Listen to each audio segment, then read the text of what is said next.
আপনাদের আসল স্বরূপ, আপনাদের আসল বৈশিষ্ট্য, আপনাদের আসল চরিত্র এইটা বেরোতে শুরু করেছে। কয়দিন পর হয়তো বলবেন গোলাম আজম সাহেব ছিলেন স্বাধীনতার ঘোষক। আপনারা মিথ্যা বলতে কখনোই পিছপা হন না। আপনাদের স্বাধীনতার সাথে কি সম্পর্ক ভাই?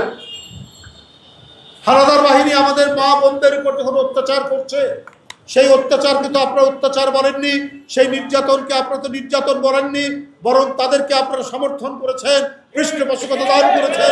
আজকে কোন মুখে, কার কোন উদ্দেশ্য নিয়ে আপনারা স্বাধীনতার ঘোষণা নিয়ে কথা বলছেন? কয়দিন পর হয়তো বলবেন গোলাম আজম সাহেব ছিলেন স্বাধীনতার ঘোষক। এটা আমরা বলতে পারেন, কারণ আপনারা মিথ্যা বলতে কখনোই পিছপা হন না। ইসলামের নামে এই জন্যই আমরা ব্যবসা বলেছি। ইসলাম সবচাইতে বেশি ঘৃণা করে যেটা, ওটা মুনাফিকি। আপনারা বলেছিলেন না 86 সালে যে এরশাদের অধীনে নির্বাচনে যাব না, শেখ হাসিনাও বলেছিল, এবং শেখ হাসিনা আরো বলেছিল যারা যাবে তারা জাতীয় বেঈমান। শেখ হাসিনা 24 ঘন্টার মধ্যে গেল, জামাত ইসলামও 24 ঘন্টার মধ্যে গেল, জনগণের কাছে ওয়াদা করে তারপরে ওয়াদা বরখেলাপ করল। বেগম জিয়া যাননি, কিন্তু বেগম জিয়া 9 বছর সংগ্রাম করেছেন, নিপীড়ন সহ্য করেছেন, অত্যাচার সহ্য করেছেন, তাকে বন্দী করা হয়েছে, অ্যারেস্ট করা হয়েছে, গৃহবন্দী করা হয়েছে, তারপরেও তিনি তার কথার বরখেলাপ করেনি। এই জন্য জনগণ বারবার তাকে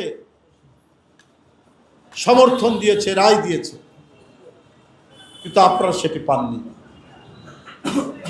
আজকে সারা দেশে আমিরের কথায় নারীদের সম্পর্কে অবমাননামূলক কথা, কুৎসামূলক কথা বলার জন্য সারা দেশে যে তীব্র প্রতিক্রিয়া, এখন এইটাকে ঢাকা দেওয়ার জন্য স্বাধীনতার ঘোষণার ইস্যুটা তুলছে।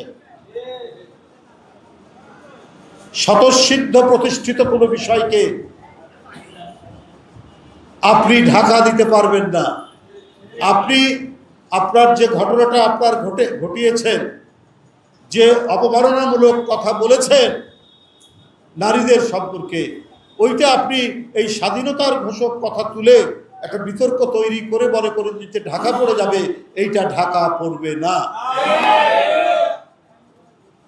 আপনাদের আসল স্বরূপ, আপনাদের আসল বৈশিষ্ট্য, আপনাদের আসল চরিত্র এইটা বেরোতে শুরু করেছে, এবং আপনারা কি করবেন, কত ভয়াবহ হবে আপনাদের দুঃশাসন, কত অন্ধকারাচ্ছন্ন হবে, কত যন্ত্রণা কাতর হবে আপনাদের,